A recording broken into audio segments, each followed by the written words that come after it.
বন্ধুরা, আজকে নিয়ে এসেছি একটা ইন্টারেস্টিং ভিডিও। এক মহিলাকে তিনবার ফাঁসিতে ঝোলানোর পরেও তার মৃত্যুদণ্ড কার্যকর করা হয়নি। হ্যাঁ, আপনারা অবাক হয়ে যাচ্ছেন, এটি সত্যি। তো আপনাদের মতে কি, যারা ভাগ্যশালী গুপ্তধন পেয়েছে, না মৃত্যুর হাত থেকে যারা বেঁচে ফিরেছে তারাই আসলে ভাগ্যবান? তো চলুন কথা না বাড়িয়ে শুরু করি। এই মেয়েটিকে দেখতে পাচ্ছেন, এর নাম হচ্ছে জোসেফ স্যামুয়েল। শুধু জোসেফ স্যামল নামে এই মহিলা নয়, এমন আরও কয়েদি রয়েছে যাদের ফাঁসি দেওয়ার পরেও মৃত্যু হয়নি। বন্ধুরা, ভিডিওটা স্কিপ না করে দেখতে থাকুন শেষ অবধি। প্রথমত যে কয়েদিটার নাম বলছি, ইনি হচ্ছেন অ্যান গ্রিন। এই মহিলাটি সপ্তদশ শতাব্দীতে মোটেও সুখী নারী ছিল না। জীবিকার তাগিদে নানান বাড়িতে কাজকর্ম করে খেতেন। এরপর এক বাড়ির নাতির কুদৃষ্টি পড়ে যায় এই অ্যান গ্রিনের ওপর। কিন্তু দুঃখের বিষয় ছিল, অ্যান গ্রিন মৃত বাচ্চার জন্ম দেয়। সমাজে জানাজানি হয়ে যাবে এই ভেবে বাচ্চাটিকে লুকিয়ে ফেলার চেষ্টা করে। অ্যান গ্রিন ধরা পড়ে যায়। সাজা হিসাবে রায় দেয় মৃত্যুদণ্ড।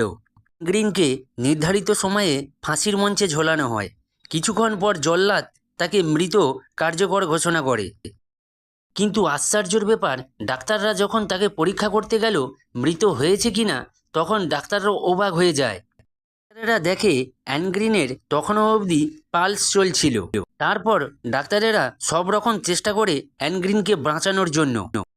ডাক্তারদের প্রচেষ্টায় অবশেষে অ্যান গ্রিন সুস্থ হয়ে ওঠে। এমন আশ্চর্যভাবে অ্যান গ্রিন বেঁচে যাওয়ায় সমাজের মানুষেরা বলতে থাকে যে অ্যান গ্রিন সত্যিই সৃষ্টিকর্তার কাছে নির্দোষ, নাহলে এমনভাবে কেউ বেঁচে যেতে পারে।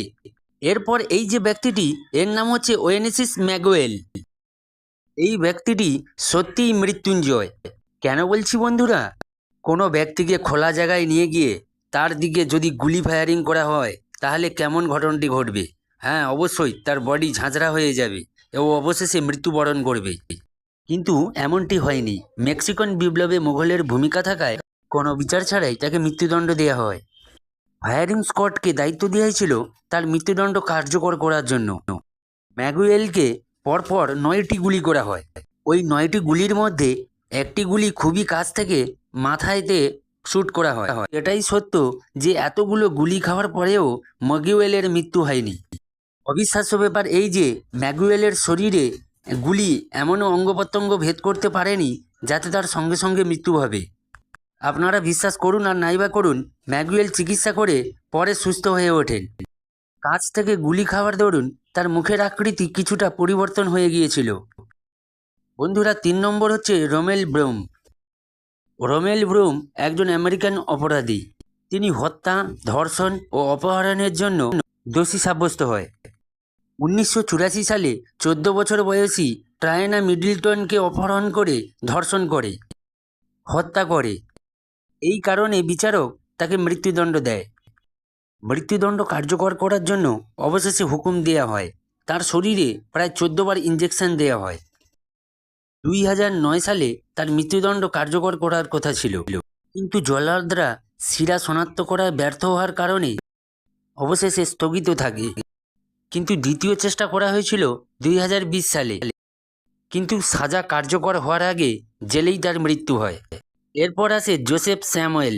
ইনি হচ্ছেন ফাঁসির মঞ্চ থেকে বেঁচে ফেরার জন্যই সবচেয়ে বেশি পরিচিত।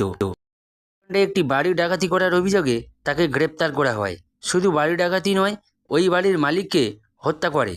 এর ফলে জোসেফ স্যামুয়েলকে ফাঁসিতে ঝুলিয়ে মৃত্যুদণ্ড কার্যকর করার সাজা ঘোষণা করে। কিন্তু আশ্চর্যের বিষয় এই ছিল, তিনবার ফাঁসির মঞ্চ থেকে জোসেফ স্যামুয়েল প্রাণে বেঁচে গিয়েছিলেন। বন্ধুরা, এমন নতুন নতুন ইন্টারেস্টিং ভিডিও পেতে অবশ্যই আমাদের চ্যানেলটি সাবস্ক্রাইব করে পাশে থাকবেন। আর ভিডিও ভালো লাগলে অবশ্যই একটা লাইক দিয়ে দেবেন বন্ধুরা।